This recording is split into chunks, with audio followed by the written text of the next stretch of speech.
தேவன் அழைக்கிறார் ஒன்று கூடுவோம். ஆனந்தமாய் இயேசு பாதம் நாடி செல்லுவோம்.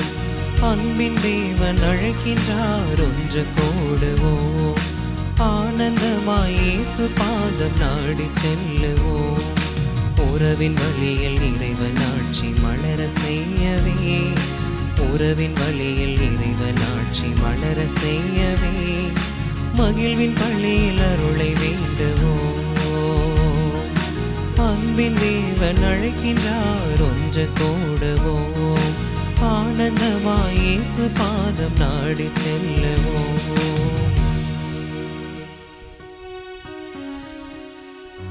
தந்தை மகன் தூயாவியாரின் பெயராலே ஆமென். நம் ஆண்டவராகிய இயேசு கிறிஸ்துவின் அருள், கடவுளின் அன்பும் தூய ஆவியானவரின் நட்புறவும் உங்கள் அனைவரோடும் இருப்பதாக. உம் ஆன்மாவோடும் இருப்பதாக. கிறிஸ்து பிரியமான சகோதர சகோதரி, அன்பான பிள்ளைகளே, உங்கள் அனைவருக்கும் இயேசுவின் நாமத்தில் என்னுடைய இனிமையான வணக்கங்களை தெரிவித்துக் கொள்கிறேன். பாஸ்கா காலத்தின் இறுதியில் நாம் பயணம் செய்து கொண்டிருக்கிறோம். விண்ணேற்பு பெருவிழாவை கொண்டாடிவிட்டு தூய ஆவியார் பெருவிழாவுக்காக நாம் நம்மை தயார் செய்து கொண்டிருக்கிறோம். ஆண்டவரை பற்றிய அறிவே மேன்மையானது, அதற்காகவே நான் உழைக்கிறேன் என்ற பவுலடிகளாரின் கூற்றுக்கு ஏற்ப நாம் அனைவரும் ஆண்டவரை இன்னும் ஆழமாக அறிந்து கொள்ளும் ஆன்மீக பயணத்திலே பயணித்து கொண்டிருக்கிறோம். ஆண்டவருடைய உடனிருப்பு நம்மை வளப்படுத்தியிருக்கிறது. ஆண்டவருடைய வல்லமை மேன்மையாக நம்மோடு கூட இருக்கிறது. அந்த வல்லமையை ஆவியானவராக துணை நிற்பவராக, உங்களுக்கும் எனக்கும் உறுதுணையாக இருப்பவராக காண இந்த பயணத்தினுடைய ஆசீர் என்பது இன்றைய திருப்பலி வாசகங்கள் வழியாக நாம் கிறிஸ்துவை சந்திக்கக்கூடிய மனிதர்களாக மாற வேண்டும் என்ற அழைப்பை ஏற்பதுதான். கிறிஸ்துவை நாம் சந்திக்கின்ற போது நாம் ஆசீர்வதிக்கப்படுகிறோம் என்ற சிந்தனையோடு இந்த திருப்பலியிலே கலந்து கொள்வோம். அன்புமிக்க சகோதர சகோதரிகளே, தூய மறை நிகழ்வுகளை கொண்டாட நாம் தகுதி பெறும் பொருட்டு நமது பாவங்களை ஏற்றுக்கொள்வோம். இயலாமல்ல இறைவனிடமும் சகோதர சகோதரிகளே, உங்களிடமும் நான் பாவி என ஏற்றுக்கொள்கின்றேன். ஏனெனில் என் சிந்தனையாலும் சொல்லாலும் செயலாலும் கடமையில் தவறியதாலும் பாவங்கள் பல செய்தேன். என் பாவமே என் பாவமே என் பெரும் பாவமே. ஆகையால் எப்போதும் கன்னியான புனித மரியாவையும் வான தூதர் புனிதர் அனைவரையும் சகோதர சகோதரிகளே உங்களையும் நம் இறைவனாகிய ஆண்டவரிடம் எனக்காக வேண்டிக் கொள்ள மன்றாடுகின்றேன். எல்லாம் வல்ல இறைவன் நம் மீது இரக்கம் வைத்து நம் பாவங்களை மன்னித்து நம்மை நிலையான வாழ்வுக்கு அழைத்து செல்வாராக. ஆமென்.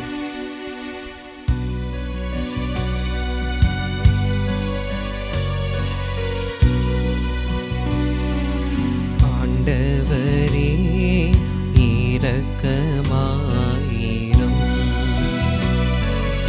ஆண்டவரே இரக்கமாயிரும்.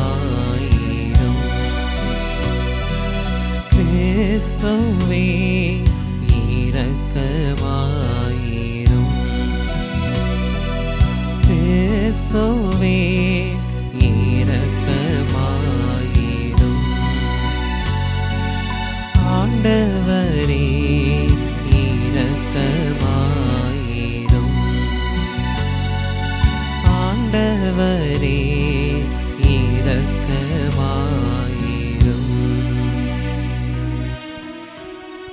மன்றாடுவோமாக. இரக்கமுள்ள இறைவா, தூய ஆவியாரால் ஒன்று சேர்க்கப்பட்ட உமது திரு அவை முழு இதயத்தோடு மீது பற்றுதல் கொண்டிருக்க செய்திட உம்மை வேண்டுகிறோம். அதனால் திரு அவை தூய இதயத்துடன் உம்மோடு ஒன்றித்திருக்க செய்வீராக. உம்மோடும் தூய ஆவியாரோடும் இணைந்து ஆட்சி செய்கின்ற எங்கள் ஆண்டவராகிய கிறிஸ்து வழியாக உம்மை மன்றாடுகின்றோம்.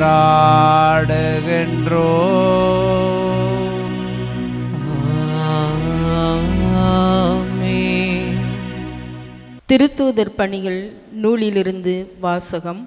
அதிகாரம் 20, வசனங்கள் 28 முதல் 38 முடிய. அந்நாட்களில் பவுல் எபேசி சபையின் மூப்பர்களிடம் கூறியது: தமது சொந்த இரத்தத்தால் தமதாக்கிக் கொண்ட கடவுளின் திருச்சபையை மேய்ப்பதற்கு தூய ஆவியார் உங்களை கண்காணிப்பாளராக ஏற்படுத்தி உள்ளதால் உங்களையும் மந்தை முழுவதையும் கவனமுடன் காத்து கொள்ளுங்கள். உங்களை விட்டு நான் சென்ற பின்பு கொடிய ஓநாய்கள் உங்களுக்குள் நுழையும் என்பது எனக்கு தெரியும். அவை மந்தையை தப்ப விடாதவாறு தாக்கும். உங்களிடமிருந்து சிலர் தோன்றி சீடர்களையும் தம்மிடம் திசை திருப்பும் அளவுக்கு உண்மையை திரித்து கூறுவர். எனவே விழிப்பாயிருங்கள். 3 ஆண்டு காலமாக அல்லும் பகலும் இடைவிடாது கண்ணீரோடு நான் உங்கள் ஒவ்வொருவருக்கும் அறிவுறுத்தி வந்ததை நீங்கள் நினைவிற்கொள்ளுங்கள். இப்போதும் நான் உங்களை கடவுளிடம் ஒப்படைக்கிறேன். அவரது அருள் வார்த்தைக்கு கட்டுப்படுவீர்களாக. அவ்வார்த்தை வளர்ச்சியையும் தூயோர் அனைவருக்கும் உரிமை பேற்றையும் உங்களுக்கு தர வல்லது. எவருடைய பொன்னுக்கோ வெள்ளிக்கோ ஆடைக்கோ நான் ஆசைப்பட்டதில்லை. என்னுடைய தேவைகளுக்காகவும் என்னோடு இருந்தவர்களுடைய தேவைகளுக்காகவும் இந்த என் கைகளே உழைத்தன என்பதை நீங்கள் அறிவீர்கள். இவ்வாறு பாடுபட்டு உழைத்து நலிவுற்றோருக்கு துணை நிற்க வேண்டுமென்று அனைத்திலும் உங்களுக்கு வழி காட்டினேன். அதோடு பெற்றுக்கொள்வதை விட கொடுத்தலே பேருடைமை என்று ஆண்டவர் இயேசு கூறியதை நினைவு கூறுங்கள் என்றும் கூறினேன். இவற்றை சொன்ன பின் அவர் முழந்தாள் படியிட்டு அவர்கள் எல்லோரோடும் சேர்ந்து இறைவனிடம் வேண்டினார். பின்பு எல்லாரும் பவுலை கட்டித் தழுவி முத்தமிட்டு கதறி அழுதனர். இனிமேல் நீங்கள் என் முகத்தை பார்க்கப் போவதில்லை என்று அவர் கூறியது அவர்களுக்கு மிகுந்த வேதனை அளித்தது. பிறகு அவர்கள் கப்பல் வரைக்கும் சென்று அவரை வழியனுப்பி வைத்தனர். ஆண்டவரின் அருள்வாக்கு. இறைவனுக்கு நன்றி. பதிலுரை பாடல். நீங்கள் அனைவரும் பாட வேண்டிய பல்லவி. உலகில் உள்ள அரசர்களே, கடவுளை புகழ்ந்தேத்துங்கள்.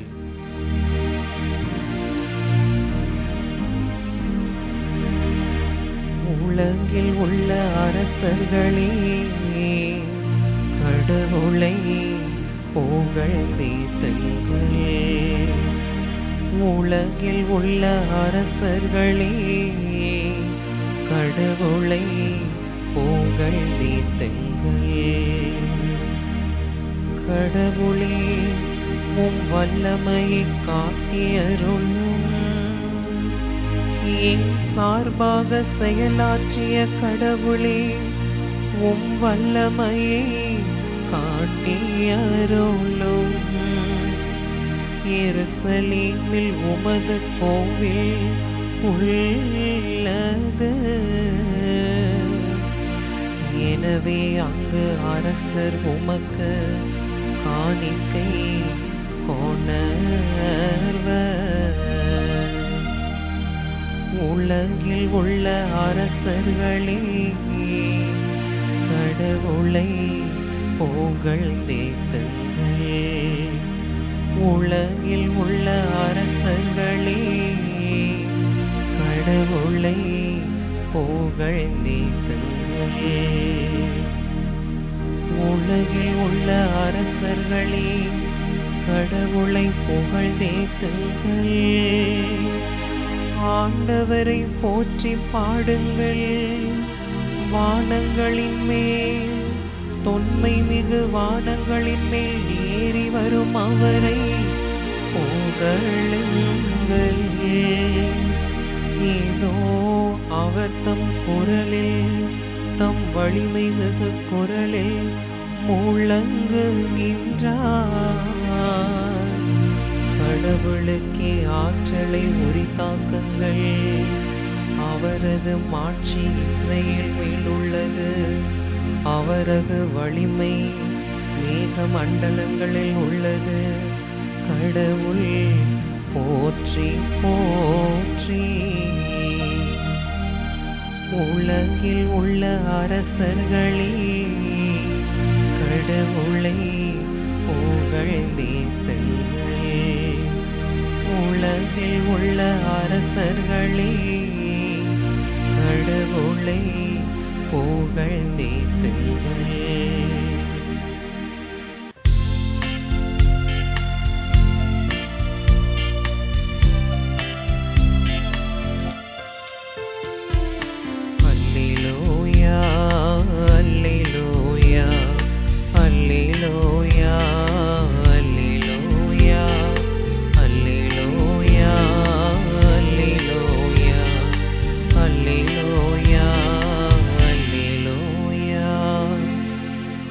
ஆண்டவரே, உமது வார்த்தையே உண்மை.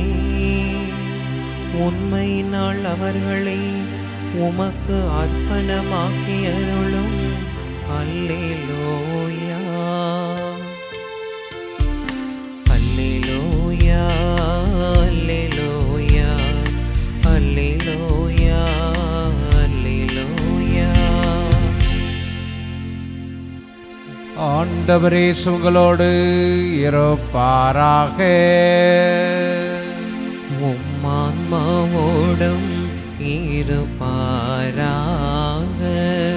யோவான் எழுதிய நற்செய்தியிலிருந்து வாசகம். ஆண்டவரே, மாட்சி உமக்கே. யோவான் நற்செய்தி அதிகாரம் 17 இறை வார்த்தைகள் 11 தொடங்கி 19 முடிய. இயேசு வானத்தை அண்ணாந்து பார்த்து வேண்டியது: தூய தந்தையே, நாம் ஒன்றாயிருப்பது போல் அவர்களும் ஒன்றாயிருக்கும்படி நீர் எனக்கு அளித்த உம் பெயரின் ஆற்றலால் அவர்களை காத்தருளும். நான் அவர்களோடு இருந்தபோது நீர் எனக்கு அளித்த உம் பெயரின் ஆற்றலால் அவர்களை காத்து வந்தேன், நன்கு பாதுகாத்தேன். அவர்களுள் எவரும் அழிவுறவில்லை. மறைநூலில் எழுதியுள்ளது நிறைவேறும் வண்ணம் அழிவுக்குரியவன் மட்டுமே அழிவுற்றான். இப்போது உம்மிடம் வருகிறேன். என் மகிழ்ச்சி அவர்களுள் நிறைவாக இருக்கும்படி நான் உலகில் இருக்கும்போதே இதை சொல்கிறேன். உம் வார்த்தையை நான் அவர்களுக்கு அறிவித்தேன். நான் உலகை சார்ந்தவனாய் இல்லாதது போல் அவர்களும் உலகை சார்ந்தவர்கள் அல்ல. ஆதலால் உலகம் அவர்களை வெறுக்கிறது. அவர்களை உலகிலிருந்து எடுத்துவிட வேண்டுமென்று நான் வேண்டவில்லை, தீயோனிடமிருந்து அவர்களை காத்தருள வேண்டுமென்றே வேண்டுகிறேன். நான் உலகை சார்ந்தவனாய் இல்லாதது போல் அவர்களும் உலகை சார்ந்தவர்கள் அல்ல. உண்மையினால் அவர்களை உமக்கு அர்ப்பணமாக்கியருளும். உமது வார்த்தையே உண்மை. நீர் என்னை உலகிற்கு அனுப்பியது போல நானும் அவர்களை உலகிற்கு அனுப்புகிறேன். அவர்கள் உண்மையினால் உமக்கு உரியவர் ஆகும்படி அவர்களுக்காக என்னையே உமக்கு அர்ப்பணமாக்குகிறேன். ஆண்டவரின் அருள்வாக்கு. கிறிஸ்துவே உமக்கு புகழ்.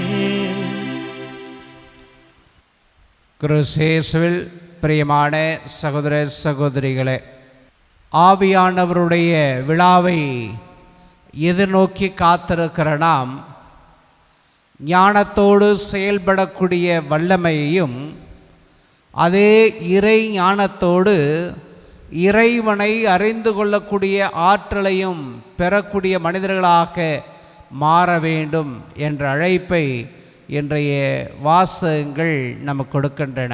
தூய பவுலடிகளாருடைய வாழ்வியல் நமக்கு முதல் வாசகத்திலே கொடுக்கப்பட்டிருக்கிறது. அவருடைய வாழ்வை பார்க்கிற போது பவுலடிகளார் இவ்வாறு சொல்லுவார்.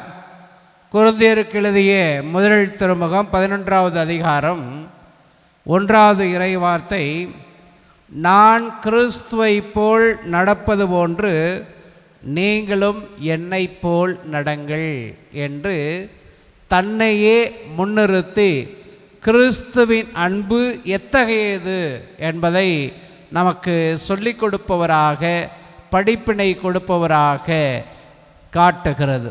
2025-26க்கான கல்வி ஆண்டு தொடங்கியிருக்கிறது.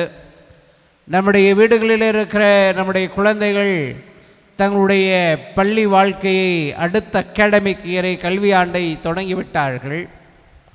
அவர்கள் தொடங்குகிற போது செய்திகள் பரவலாக்கம் செய்யப்பட்டது. யூடியூப்லலாம் நீங்கள் பார்த்தீங்கன்னா இன்னும் கொஞ்ச நாள் லீவு இருந்தால் நல்லா இருக்குமே, இந்த சிந்தனை யாருக்கெல்லாம் இருந்தது அப்படின்னு பார்க்கிற போது ஆசிரியர்களுக்கு இருந்தது. சில ஆசிரியர்கள் என்னோடு பேசுகிற போது 1ஆம் தேதி தான் ஃபாதர் எங்கள் வீட்டில் ஃபங்க்ஷன் முடித்தோம், 2ஆம் தேதி காலையில் நாங்கள் பள்ளிக்கூடத்துக்கு போகணும், எல்லாம் அவசரமாக போகணும். குழந்தைகள் என்னிடம் பேசுகிறது, என்னுடைய பேர பிள்ளைகள்லாம் பேசுகிற போது நாளைக்கு பள்ளிக்கூடம் போகணும், நாளைக்கு பள்ளிக்கூடம் வச்சுட்டாங்க. பெற்றோர்கள் கூட இதை பற்றி பேசுகிற போது சொன்னார்கள், நல்லா வெயில் அடிச்சிட்ருக்கோம், 10 நாள் 5 நாள் எக்ஸ்ட்ரா கூட லீவு கொடுத்துருப்பாங்க, இந்த வருஷம் கொஞ்சம் மழை பெஞ்சு அதையும் கெடுத்துருச்சு அப்படின்னு சொல்லி நம்முடைய மனப்போங்கு இந்த புதிய வாழ்வை தொடங்குவதற்கு, அடுத்த படிநிலையை நாம் படிப்பதற்கு அவ்வளவு எளிதாக ஏற்றுக்கொள்ளாத மனப்பாக்காக நான் அதை பார்த்தேன். எல்லாருக்கும் அந்த ஒரு நிலை இருந்திருக்கிறது. அந்த நிலையிலிருந்து இன்றைய முதல் வாசகத்தை நாம் பார்க்கிற போது பவுலடிகளார் புதிய வாழ்வை தொடங்குவதற்கு தன்னை முன்னிறுத்துகிறார். யாருக்காக என்று பார்க்கிற போது கிறிஸ்துவுக்காக. கிறிஸ்துவை போல நான் வாழ்ந்திருக்கிறேன், என்னை பின்பற்றுங்கள், நீங்களும் கிறிஸ்துவாக மாறுவீர்கள் என்ற அழைப்பை கொடுக்கின்ற பவுலடிகளார் அருமையாக ஒரு நிலையை சொன்னார். எவருடைய பொன்னுக்கோ வெள்ளிக்கோ ஆடைக்கோ நான் ஆசைப்பட்டதில்லை, என்னுடைய தேவைகளுக்காகவும் என்னோடு இருந்தவருடைய தேவைகளுக்காகவும் இந்த என் கைகளே உழைத்தன என்பதை லிவிங் விட்னஸாக, வாழுகின்ற சாட்சியமாக தன்னோடு வாழ்ந்த மக்களுக்கு அதை எழுதியிருக்கிறார், அவரோடு பேசியிருக்கிறார் என்பதை பார்க்கிற போது நமக்கு ஒரு பாடமாக மாறுகிறது. அவர் அதை செய்ய வேண்டும், அரசு அதை செய்ய வேண்டும், என்னுடைய பெற்றோர்கள் அதை செய்ய வேண்டும், பிள்ளைகள் எனக்கு இதை செய்ய வேண்டும் என்ற எதிர்பார்ப்பு நம்முடைய ஓங்கி ஒலித்து கொண்டிருக்கிற போது பவுலடிகளார் மாற்று சிந்தனை வாழ்வியலை உங்களுக்கும் என கொடுக்கிறார். என்ன வாழ்வியல் என்று பார்க்கிற போது நமது தேவைகளை நாமே பெற்றுக்கொள்ளக்கூடிய மனிதர்களாக உழைக்க வேண்டும் என்பதுதான். இன்றைக்கி காலத்தில் பார்த்தோம்னா அது சற்று மாறுபட்ட சிந்தனையாகத்தான் இருக்கும். அதை நான் குறிப்பிடுவதற்கு காரணம் என்ன என்று பார்க்கிற போது எல்லாமே எளிமையாக கிடைக்க வேண்டும் என்ற எதிர்நோக்கு என்ற ஆசை நம்ம எல்லாருக்கிட்டையும் இருக்கு. நான் எதிர்த்தாலும் உழைக்காமலே உண்ண வேண்டும், படிக்காமலேயே தேர்ச்சி பெற வேண்டும், பயணம் செய்யாமலே என்னுடைய அண்டை நாட்டுக்கு போக வேண்டும், இப்படியெல்லாம் பல நேரங்களில் கஷ்டப்படாமல் வாழணும் அப்படின்ற ஆசை எல்லாருக்கும் இருக்குது. எனக்கு கூட அந்த ஆசை இருக்க தான் செய்கிறது. எல்லாருக்கும் இந்த ஆசை இருக்கிற போது பவுலடிகளார் மாற்று வாழ்வியலை உங்களுக்கும் எனக்கு கொடுக்கிறார். என்ன மாற்று வாழ்வியல்? நான் தாப்பா உனக்கு உதாரணமான மனிதன், நான் தான் உனக்கு எடுத்துக்காட்டானவன். ஏனென்றால் என்னுடைய தேவைகளுக்காக மட்டுமல்ல, என்னோடு கூட இருக்கிறவர்களுடைய தேவைகளுக்காகவும் உழைத்திருக்கிற கை இதோ என்று தன்னோடு வாழ்ந்த மக்களுக்கு தனது கையை காட்டுகிறார். ஒருவேளை அவர் தன்னுடைய தேவைகளுக்காகவும் தன்னோடு இருந்தவருடைய தேவைகளுக்காகவும் உழைக்காமல் போயிருந்தால் அவருடைய கூற்று பொய்யாக இருந்திருக்கும். அவருடைய கூற்று உண்மையாக இருந்திருக்கிறது. அந்த உண்மை அதுவாக பிரதிபலித்திருக்கிறது என்று பார்க்கிற போது கிறிஸ்துவாக பிரதிபலித்திருக்கிறது. விவிலியத்தில் ஒரு பகுதி வரும், அந்த பகுதி எனக்கு ரொம்ப பிடித்த பகுதி. பிலாத்துவின் முன்பாக இயேசு கிறிஸ்து கைதியாக நிறுத்தப்படுவார். அப்படி கைதியாக நிறுத்தப்படுகிற போது, எதற்காக வந்தாய், நீ அரசனா, எதற்காக வந்தாய் போன்ற கேள்விகள் எல்லாம் கேட்கப்படும் இயேசுவிடம். அப்போது இயேசு ஒரு கூற்றை சொல்வார், நான் உண்மைக்கு சான்று பகர வந்தேன் என்று சொல்லுவார். பிலாத்துவுக்கு அது புதிதாக இருக்கும். அவன் கேட்பான், உண்மையா, அது என்ன என்று கேட்பான். இந்த பகுதி எனக்கு ஒரு ட்ராமா போல, ஒரு நாடகம் போல எனக்கு ரொம்ப பார்க்க, படிக்க, அதை பற்றி சிந்திக்க ரொம்ப பிரியப்படுவேன். அப்படி பிரியப்படுகிற போது, அதை பற்றி படிக்கிற போது இன்னும் ஆழமாக ஏன் பிலாத்து இந்த கேள்வியை கேட்டான் அப்படின்னு பார்க்கிற போது, அவன் ரோமையை சார்ந்தவன், ரோமையினுடைய ஆளுநன். அங்கு வாழ்வியல் கோட்பாடெல்லாம் முதன்மைப்படுத்தப்படுவதில்லை. 2 விடயங்கள் அங்கு முதன்மைப்படுத்தப்படுகின்றன. சீசருடைய கட்டளையை கடைபிடிப்பது, இது 2 தான். ஒன்று கட்டளை, மற்றொன்று கட்டளையை கடைபிடிப்பது. இதில் வாழ்வியல் கோட்பாடு என்று ஒன்றல்ல. சீசர் கட்டளையிடுகிறார், அதை அவருடைய மக்கள் கடைபிடிக்கிறார்கள், அவ்வளவுதான். கட்டளை கடைபிடித்தல், இது மட்டும்தான். அப்போது வாழ்ந்த மக்களும் கூட யூதர்களுக்கு யாவை இறைவன், கண்ணுக்கு காணாத கடவுள், யாவை இறைவனை பற்றிய சிந்தனை தான். அப்போது அங்கு வாழ்ந்த மக்களுக்கெல்லாம் கிரேக்க தத்துவம்தான் அவருக்கு முதன்மையாக இருந்தது. ஆகையினால இந்த வாழ்வியல் கோட்பாடு என்பது அவர்களிடையே காணப்படாத ஒன்றாக இருந்தது. அதனால தான் அவன் கேட்கிறான், பிலாத்து கேட்கிறான், உண்மையா, அது என்ன என்று. உண்மைனா என்னன்னே தெரியல. வாழ்வியல் இப்படிப்பட்ட ஒரு மனித வாழ்வு நிலை இருக்கிறதா என்று யாருக்குமே தெரியல. அங்கே பிலாத்துவுக்கு மட்டுமல்ல, அங்கே இருந்த படை வீரர்கள், அங்கு அவரை குற்றம் சாட்டி கொண்டிருந்த குருக்கள், அவர்களோடு ஜால்ரா போட்டு கொண்டிருந்த மக்கள், இவர்கள் யாருக்குமே இயேசு சொன்ன அந்த ஒரு கூற்று, உண்மைக்கு சான்று பகர வந்தேன் அப்படின்னு சொன்ன கூற்று, அந்த கூற்றை எதிர்த்து கேட்கப்பட்ட கேள்வி, உண்மையா, அது என்ன என்ற கேள்வியும் கூட புதிதாக இருந்தது. அதே போல தான் இன்று தன்னுடைய மறைத்தூது பயணத்தை மேற்கொள்வதற்கு முன்பதாக பவுலடிகளார் இதே கூற்றை முன்னிறுத்தி தன்னுடைய மக்களுக்கு தன்னை நிலைநிறுத்துகிறார். எப்படியாக நிலைநிறுத்துகிறார் என்று பார்க்கிற போது, நான் கிறிஸ்துவை சார்ந்தவன். கொரிந்தியருக்கு எழுதிய முதல் திருமுகம் 11வது அதிகாரம் சொன்னது போல, நான் கிறிஸ்துவை சார்ந்தவன், நீங்கள் என்னை பார்த்தால் கிறிஸ்துவை பார்ப்பீர்கள், என்னை கடைபிடித்தால் கிறிஸ்துவை கடைபிடிப்பீர்கள். அந்த அளவுக்கு கிறிஸ்துவின் சாயலை நான் பெற்றிருக்கிறேன். அப்படின்னா உண்மையான வாழ்வு நிலையிலே நான் வாழுகிறேன் என்பதுதான். இதை தான் நம்முடைய பிள்ளைகளுக்கு நாம் கடக்கக்கூடிய நிலையிலே இருக்கிறோம். எல்லாத்தையும் பிள்ளைகளுக்கு சொல்லிக் கொடுக்கிறோம், இந்த மக்களுக்கு எல்லாத்தையும் சொல்லிக் கொடுக்கிறோம், அனைத்தையும் போதிக்கிறோம். ஆனால் இந்த கற்பித்தலிலும் போதித்தலிலும் நிலை கொள்ள வேண்டியது கிறிஸ்துவை பற்றிய அறிவு, அவரை பற்றிய உண்மை வாழ்வு நிலை. அந்த உண்மையும் வாழ்வு நிலையும் நம்முடைய வாழ்வாக மாறுகிற போது நாம் கிறிஸ்துவை அறிந்து கொள்ளுகிறோம். அந்த கிறிஸ்து தான் தனது தந்தையாகிய இறைவனை அறிந்து கொண்டார். அதனால தான் இன்றைய நற்செய்தியில், நான் உன்னை அறிந்து கொண்டது போல நீர் அனுப்பிய நான் என்னுடைய வாழ்வை திறம்பட செயலாற்றியது போல என்னோடு கூட இருந்தவர்களும் அதை திறம்பட செயலாற்றியிருக்கிறார்கள் என்று சொல்லுவதாக நாம் பார்க்கிறோம். இதை தான் பிலிப்பியருக்கு எழுதிய திருமுகம் 3வது அதிகாரம் 8வது இறைவார்த்தையிலே நாம் வாசிக்க கேட்கிறோம். பவுலடிகளார் சொல்லுவார், உண்மையில் என்னை பொறுத்த மட்டில் என் ஆண்டவர் இயேசு கிறிஸ்துவை பற்றிய அறிவே நான் பெரும் ஒப்பற்ற செல்வம். இதன் பொருட்டு மற்ற எல்லாவற்றையும் இழப்பாக கருதுகிறேன். அவர் பொருட்டு நான் அனைத்தையும் இழந்து விட்டேன். கிறிஸ்துவை ஆதாயமாக்கி கொள்ள எல்லாவற்றையும் குப்பை என கருதுகிறேன் என்று சொல்லுகிறார். அதை தான் இன்றைய நற்செய்தியும் சொல்லுகிறது. இயேசு தன்னுடைய தந்தை இறைவனை ஆதாயமாக்கி கொண்டார். அதே ஆதாயத்தை கிறிஸ்துவை நீங்களும் நானும் ஆதாயமாக்கி கொள்ள வேண்டும். அந்த அழைப்பு தான். இவர்களும் என்னுடையவர்கள், என்னை போன்றவர்கள், இந்த உலகை சாராதவர்கள்.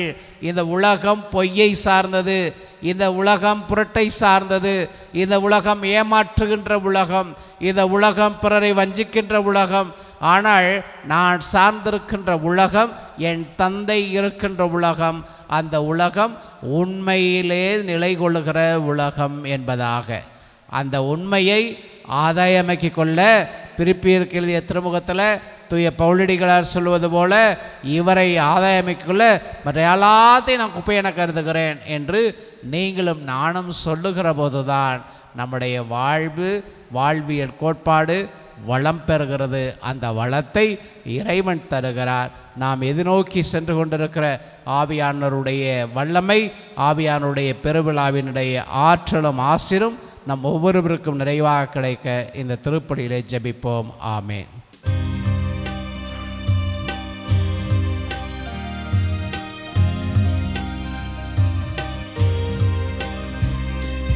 நானே நீ தந்த காணிக்கை, எதை நான் தருவேன் காணிக்கை.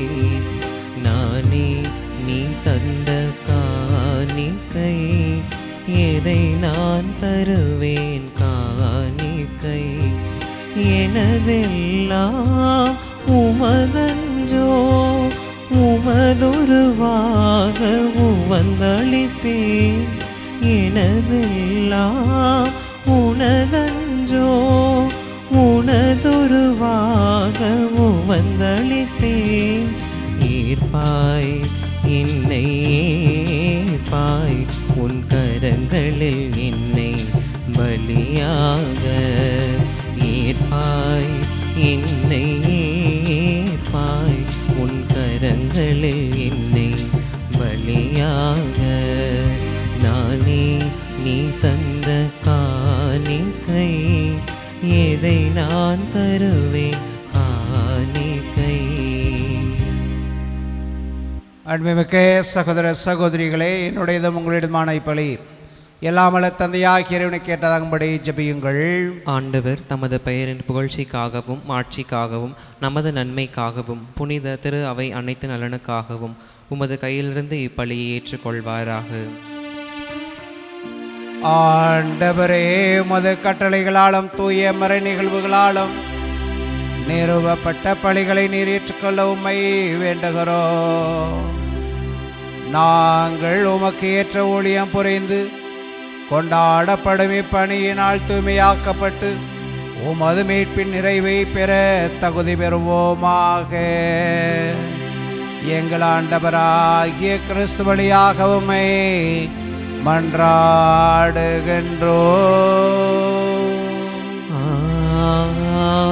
ஆமென். ஆண்டவர் உங்களோடு இருப்பாராக. உம்மான்மாவோடும் இருப்பாராக. இதயங்களை மேலே எழுப்புங்கள். ஆண்டவரிடம் எழுப்பியுள்ளோம். நம் இறைவனாகிய ஆண்டவருக்கு நன்றி கூறுவோம். அது தகுதியும் நீதியுமானதே. ஆண்டவரே, எக்காலத்திலும் உம்மை புகழ்ந்துரைப்பதும் எல்லாவற்றிற்கு மேலாக எங்கள் பாஸ்கா கிறிஸ்து பலியான இச்சிறப்பான காலத்தில் உம்மை என்ன மகுதியாக வாழ்த்தி போற்றுவதும் மெய்யாகவே தகுதியும் நீதியுமாகும். எங்கள் கடமையும் மீட்புக்குரிய செயலுமாகும். கிறிஸ்து தம் திருவுடலை ஒப்பு கொடுத்து சிலுவையின் மெய்யான பழியால் முற்கால பழிகள் நிறைவேற செய்தருளினார். எங்கள் மீட்புக்காக அவருமிடம் தம்மையை கையளித்த போது அவரே குருவாகவும் பலிபிடமாகவும் செம்மறியாகவும் விளங்கினார். ஆகவே பாஸ்கா மகிழ்ச்சி பொங்க அனைத்துலகின் மாந்தர் அனைவரும் மக்களிக்கின்றனர். அவ்வாறே ஆற்றல் மிக்கோரும் அதிகாரம் கொண்ட தூதர்களும் உமது மாட்சியை புகழ்ந்து பாடுவதாவது: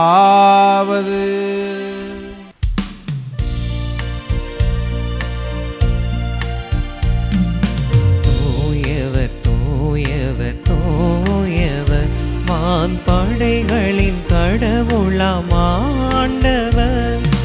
விண்ணகமும் மன்னகமும் உமது மாட்சியால் நிறைந்துள்ளன. உன்னதங்களிலே ஓசானா, உன்னதங்களிலே ஓசானா. ஆண்டவர் பெயரால் வருகிறவர் ஆசி பெற்றவர்.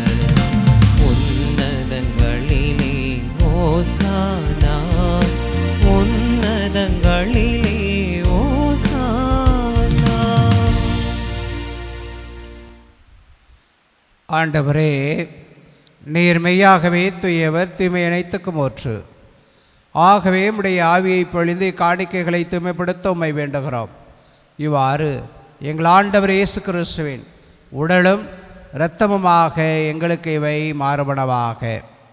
அவர் பாடுபட உளம் கணைந்து தம்மை கையளித்த போது அப்பத்தை எடுத்து நன்றி செலுத்தி அதை பிட்டு தம் சீடருக்கு அளித்து அவர் கூறியதாவது: அனைவரும் இதிலிருந்து பெற்று உண்ணுங்கள், ஏனெனில் இது உங்களுக்காக கையளிக்கப்படும் என் உடல்.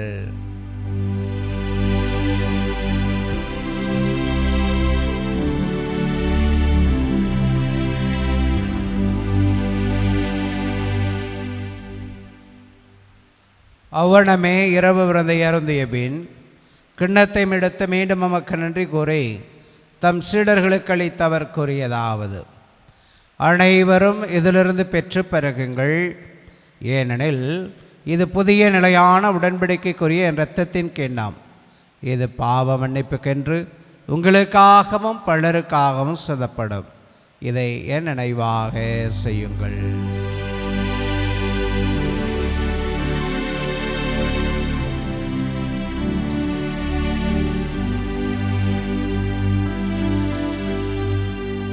நம்பிக்கையின் மறைபொருள். ஆண்டவரே, நீர் வருமளவும் உமது இறப்பினை அறிக்கையிடுகின்றோம். உமது உயிர்ப்பினையும் எடுத்துரைக்கின்றோம். ஆகவே ஆண்டவரே, நாங்கள் கிறிஸ்துவின் இறப்பினையும் உயிர்ப்பினையும் நினைவு கூர்ந்து வாழ்வதரும் அப்பத்தையும் மீட்பளிக்கும் கணத்தையும் ஒப்புக் கொடுக்கிறோம். உம் திருமணம் என்று ஊழியம் புரிய தகுந்தவர்கள் என எங்களை ஏற்றுக்கொண்டீர். எனவே எமக்கு நன்றி செலுத்துகிறோம். மேலும் கிறிஸ்துவின் உடலிலும் இரத்தத்திலும் பங்கு கொள்ளும் எங்களை தூய ஆவியார் ஒன்று சேர்க்க வேண்டும் என மெய்த்தாழ்மையுடன் மன்றாடுகிறோம். ஆண்டவரே, உலகெங்கும் பரவிருக்கும் அது திரு அவை நினைவு கூர்ந்தருளும். எங்கள் திருத்தந்தையிலேயோ எங்கள் ஆயர் ஆரோக்கிற செல்லா திருநிலையினர் ஒரே குடும்பமாக குடி ஜபிக்கிற முதன்வான பிள்ளைகள் ஆகிய அனைவரோடும் மது திரு அவை அன்பில் நிறைவேற செய்திருடும். உயிர்த்தலும் எதிர்நோக்கோடு துயில்கொள்ளும் எங்கள் சகோதர சகோதரிகளையும் இறந்தோர் அனைவரையும் இரக்கத்துடன் நினைவு கூர்ந்து மது திருமுக ஒளியினுள் ஏற்றருளும் எங்கள் அனைவர் மீதும் இரக்கமாயிரும். கடவுளின் கண்ணைத்தான புனித மரியா, அவருடைய கணவரான புனித யோசேப்பு, புனித திருத்தூதர்கள், புனித அன்னைத்தரசர்கள், இவ்வுலகில் மக்கு வந்தவராய் இருந்தோராகிய புனிதர் அனைவருடனும் நாங்கள் நிலையான வாழ்வில் பங்கு கொள்ளும் தகுதி பெற்று மது திருமகன் இயேசு கிறிஸ்து வழியாக மை புகழ்ந்தேத்து மரமருள மை மன்றாடுகிறோம். இவர் வழியாக இவரோடு இவரில் எல்லாம் அல்ல இறைவனாகிய தந்தையே, தூய ஆவியாரின் ஒன்றே பிள் எல்லா புகழும் மாட்சியும் என்றென்றும் உமக்கு உரியதே.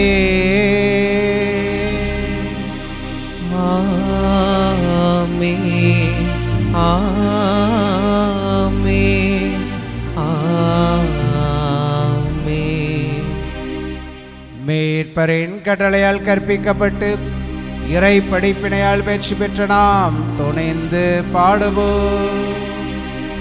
விண்ணுலகில் இருக்கின்ற எங்கள் தந்தையே, உமது பெயர் தூயது என போற்ற பெருக, உமது ஆட்சி வருக,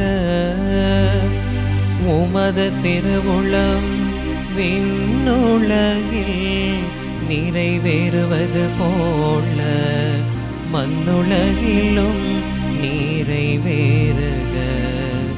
எங்கள் அன்றாட உணவை இன்று எங்களுக்கு தாரும். எங்களுக்கு எதிராக குற்றம் செய்வோரை நாங்கள் மன்னிப்பது போல எங்கள் குற்றங்களை மன்னியும். எங்களை சோதனைக்கு உட்படுத்தாதேயும், தீமையில் இருந்து எங்களை விடுவித்தருளும். ஆண்டவரே, தீமை அனைத்திலிருந்தும் எங்களை விடுவித்து எங்கள் வாழ்நாளில் அமைதி கழிவிட நருள உம்மை மன்றாடுகின்றோம். உமது இரக்கத்தின் உதவியால் நாங்கள் பாவத்திலிருந்து எப்பொழுதும் விடுதலை பெற்று யாதொரு கலக்கமின்றி நலமாயிருப்போமாக. நாங்கள் எதிர்நோக்கியிருக்கும் பெரும்பத்திற்காகவும் மீட்பராகிய இயேசு கிறிஸ்து வருகைக்காகவும் காத்திருக்கின்றோம். ஏனெனில் ஆட்சியும் வல்லமையும் மாட்சியும் என்றென்றும் உமதே. ஆண்டவரே இயேசு கிறிஸ்துவே, அமைதியை உங்களுக்கு விட்டுச் செல்கிறேன், என் அமைதியையே உங்களுக்கு அளிக்கிறேன் என்று மது திருத்தூதர்களுக்கு மொழிதீரே. எங்கள் பாவங்களை பாராமல் உமது திரு அவையின் நம்பிக்கையை கண்ணோக்கி உமது திருவிழத்திற்கு ஏற்பதற்கு அமைதியையும் ஒற்றுமை அளித்தருள திருவிழம் கொள்வீராக. என்றென்று வாழ்ந்தாட்சி செய்கின்றவர் நீரே. ஆமென். ஆண்டவருடைய அமைதி உங்களோடு என்றும் இருப்பதாக. உம் ஆன்மாவோடும் இருப்பதாக. ஒருவருக்கொருவர் இயேசு தரும் அமைதியை அறிவித்துக் கொள்வோம். உலகின் பாவங்களை போக்கும் இறைவனின் செம்மறியே, எங்கள் மேல் இரக்கமாயிரும். உலகின் பாவங்களை போக்கும் இறைவனின் செம்மறியே, எங்கள் மேல் இரக்கமாயிரும். உலகின் பாவங்களை போக்கும் இறைவனின் செம்மறியே, எங்களுக்கு அமைதியை அளித்தருளும். இதோ இறைவனின் செம்மறி, இவரே உலகின் பாவங்களை போக்குகிறவர். இச்சமரின் திருவிருந்து கழகு பெற்ற நாம் அனைவரும் பெறு பெற்றோர். ஆண்டவரே, நீர் நிலத்தில் எழுந்தருள நான் தகுதியற்றவன், ஆனால் ஒரு வார்த்தை மட்டும் சொல்லி அருளும், எனது ஆன்மா நலமடையும். கிறிஸ்துவின் திருவுடலும் திருத்தம் நம்மை காத்து நித்திய வாழ்வுக்கு அழைத்துச் செல்வதாக. ஆமேன். ஆசை திருவிருந்துக்கான மன்றாட்டு. ஆண்டவரே, நீர் என் இல்லத்தில் எழுந்தருள நான் தகுதியற்றவள், ஆனால் ஒரு வார்த்தை மட்டும் சொல்லியருளும் என்று நூற்றுவர் தலைவன் ஜெபித்தது போல நாங்களும் இப்போது உம் திருப்பாதம் பணிந்து வேண்டுகிறோம். இனிய இயேசுவே, நாங்கள் தகுதியற்றவர்களாய் இருந்தாலும் எங்கள் தகுதியின்மையை பாராமல் நீர் எங்கள் உள்ளங்களில் எழுந்து வாரும். உம் அன்பிலும் அருளிலும் நாங்கள் நிலைத்திருக்க எம்முள் எழுந்து வாரும். நன்மை செய்வதில் ஆர்வமுள்ளவர்களாய் தீமைகள் அனைத்திலிருந்தும் விடுதலை பெற்றவர்களாய் வாழவும் எங்களை வழிநடத்த வாரும். எல்லா நலன்களாலும் வளங்களாலும் எங்களை நிரப்ப வாரும். ஆமேன். நன்றியோடு மன்றாடுவோமாக. ஆண்டவரே, நாங்கள் பங்கு கொள்ளும் இத்திருவிருந்து உமது அருளை எம்மீது நிறைவாய் பொழிந்தருள வேண்டுகிறோம். இத்திருவிருந்து தன்னாற்றலால் எங்களை தூய்மைப்படுத்துவதால் அந்த மாபெரும் கொடைக்கு நாங்கள் என்றும் தகுதி பெறுவோமாக. எங்கள் ஆண்டவராகிய கிறிஸ்து வழியாக உம்மை மன்றாடுகின்றோம்.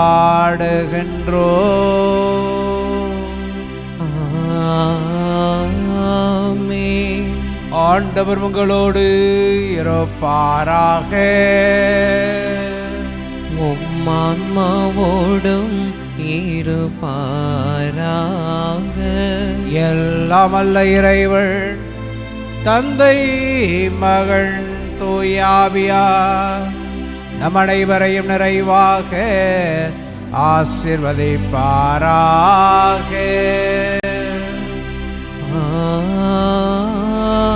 ஆமென். என்று மகிழ்வுடன் வாழ சென்று வாருங்கள். திருப்பலி முடிந்தது. இறைவனுக்கு நன்றி.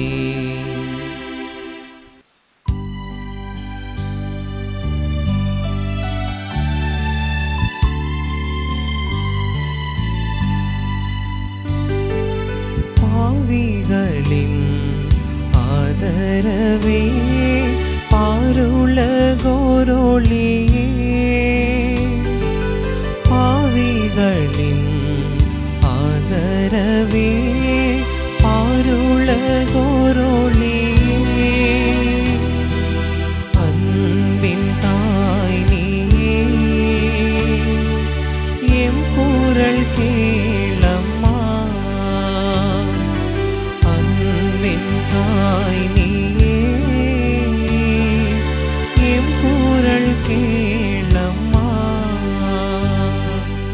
ஆவே கீதம் பாடி உன் புகழை பாடுவே. உன் அன்பின் பெருமை அகிலம் விளங்க மாண்பை போற்றுவே. ஆவே ஆவே ஆவே ஆவே ஆவே.